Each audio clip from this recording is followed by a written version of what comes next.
ऐसी कुछ चीज़ों के बारे में बताना चाहता हूँ जिनसे आप लोग अवॉइड करो, बचो, क्योंकि उनकी वजह से रिज़्क में इंतहा की कमी आती है, या फिर जब आप कमा रहे होते हो आपकी स्ट्रगल जस्तजू ज़्यादा लग रही होती है, उसके मुकाबले में बेबरकती भी उतनी ज़्यादा हो जाती है और आपके पास पैसा ना ठहरता है ना उसमें कोई बचत हो पाती है, नहीं होती। तो ये कुछ चीज़ें बताने जा रहा हूँ, इस पर थोड़ा सा गौर व फिक्र करें और इन चीज़ों को काबू करें।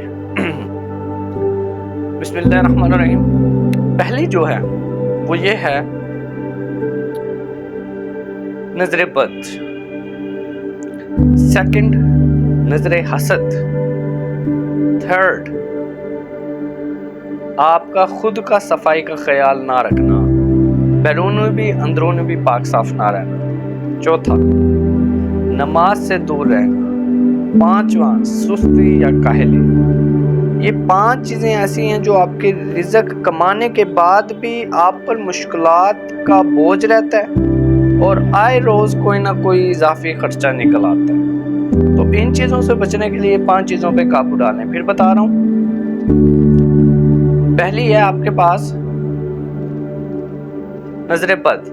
नजर बद से आप अगर बच सकते हैं तो बचे काफ़ी हद तक। वो कैसे बचा सकता है? जब आप दिखावा नहीं करेंगे लोगों के साथ, आप हर बात में अल्हम्दुलिल्लाह और माशाल्लाह की बात करें तो कभी भी आपको नजर बद नहीं लगेगी, और आप बावजू रहें तो कभी भी नहीं लगेगी। सेकंड नजर हसद। जब लोग आपको हसद की नज़र से देखते हैं कि हाय इसके पास तो बहुत कुछ है, हाय इसके पास तो ये है, तब नजर हसद लगती है। तो उससे भी बचने का आसान तरीका यही है, बावजू रहें और दरूद की तस्बीह कसरत से करें। तीसरी जो चीज़ है, नमाज पढ़ें, क्योंकि अल्लाह पाक से जो राब्ते का ज़रिया है वो ये एक ही नमाज है।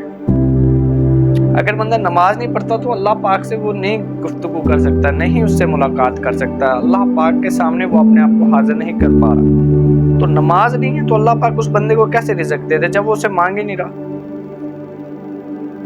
तो नमाज पढ़ें। चौथी चीज़ क्या है?